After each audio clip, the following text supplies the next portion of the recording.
for the Franco-Irish saint, see Sidonius of St. Sands. Gaius Solius Apollinaris. Sidonius or Saint Sidonius Apollinaris was a poet, diplomat, and bishop. Sidonius is the single most important surviving author from 5th century Gaul, according to Eric Goldberg. He was one of 4 Gallo-Roman aristocrats of the 5th to 6th century, whose letters survive in quantity. The others are Roricius, bishop of Limoges, Alcimus Sectlucius Avitus, bishop of Vienne, and Magnus Felix Zenodius of Arles, bishop of Ticinum. All of them were linked in the tightly bound aristocratic Gallo-Roman network that provided the bishops of Catholic Gaul. His feast day is August 21st. Life. Sidonius was born in Lugdunum. His father Apollinaris was the prefect of Gaul under Valentinian III. He recalls with pride being present with his father at the installation of Asterius as consul for the year 449. Sidonius' grandfather was Praetorian prefect of Gaul sometime prior to 409 and a friend of his successor Decimus Rusticus.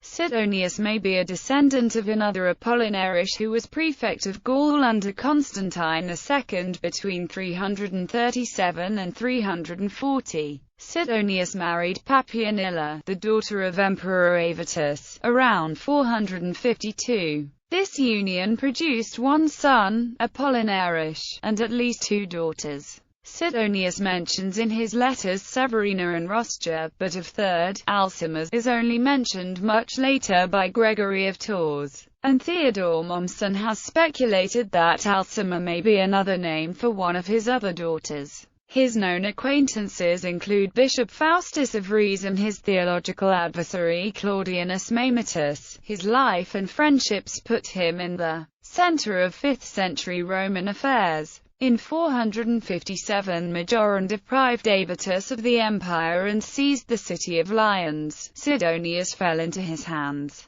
However, the reputation of Sidonius's learning led Majoran to treat him with the greatest respect. In return, Sidonius composed a panegyric in his honor, which won for him a statue at Rome and the title of Count. In 467 or 468 the Emperor Anthemius rewarded him for the panegyric which he had written in honor of him by raising him to the post of urban prefect of Rome until 469, and afterwards to the dignity of patrician and senator. In 470 or 472, he was elected to succeed Eparchius in the bishopric of Auvergne. When the Goths captured Clermont in 474, he was imprisoned, as he had taken an active part in its defense, but he was afterwards released from captivity by Euric, king of the Goths, and continued to shepherd his flock as he had done before. He did so until his death. Sidonius's relations have been traced over several generations as a narrative of the family's fortunes, from the prominence of his paternal grandfather's time into later decline in the 6th century under the Franks. Sidonius's son Apollinaris,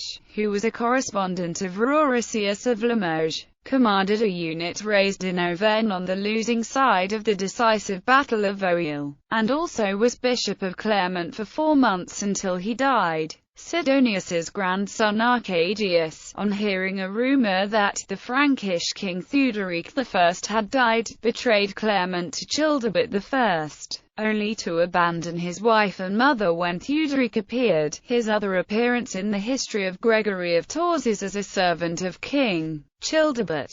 Works. His extant works are his panegyrics on different emperors, which document several important political events. Carmen VII is a panegyric to his father-in-law Avitus on his inauguration as emperor. Carmen V is a panegyric to Majoran, which offers evidence that Sidonius was able to overcome the natural suspicion and hostility towards the man who was responsible for the death of his father-in-law. Carmen II is a panegyric to the Emperor Anthemius. Part of Sidonius are efforts to be appointed urban prefect of Rome, several samples of occasional verse, and 9 books of letters, about which W.B. Anderson notes, whatever one may think about their style and diction, The letters of Sidonius are an invaluable source of information on many aspects of the life of his time, while very stilted in diction. These letters reveal Sidonius as a man of genial temper, fond of good living and a pleasure. A letter of Sidonius's addressed to Riothmus, king of the Britons, is of particular interest, since it provides evidence that a king or military leader with ties to Britain lived around the time frame of King Arthur. The best edition is that in the Monumenta Germania Historica, which gives a survey of the manuscripts. An English translation of his poetry and letters by W.B. Anderson, with accompanying Latin texts, have been published by the Loeb Classical Library. Among his lost works is the one on Apollonius of Tyana.